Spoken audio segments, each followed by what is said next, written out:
Bonjour, Saturne est le contrepoint de Jupiter. Jupiter représente l'espace, Saturne le temps. Jupiter le présent, Saturne le passé. Jupiter l'expansion et Saturne les limites. Il est le parent intérieur qui, dans la mythologie, mangeait ses enfants par peur de se faire détrôner. Symboliquement, il leur mettait des limites.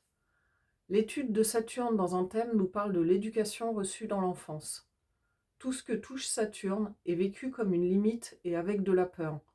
Ce n'est pas lui qui se laisse colorer par le signe dans lequel il se trouve, c'est lui qui le colore. Il impacte également la maison qu'il habite et les planètes avec lesquelles il est en aspect, dans leur fonction, c'est-à-dire leur signification universelle, et en tant que maître de maison. Mais rappelons-nous que Saturne représente le temps.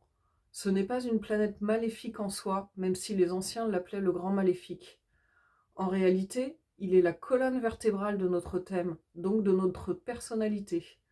Il nous met des limites pour que nous puissions les dépasser et grandir. Et les peurs qu'il nous fait ressentir sont celles de l'inconscient collectif de la société dans laquelle nous vivons et qui nous ont donc été transmises par l'éducation. Prendre conscience de son action sur nous est déjà le premier pas pour s'en libérer et devenir un individu à part entière. Le deuxième pas s'appelle Uranus, la première des planètes dites transpersonnelles. En effet, il nous reste 3 planètes à découvrir que l'on appelle transpersonnelles. Ce sont elles qui vont nous aider à trouver et prendre notre place au sein de la communauté.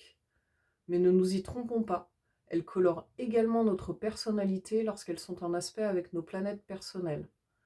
Je vais les aborder sous l'angle de leur action dans le développement général de la personnalité d'un individu et également de la société.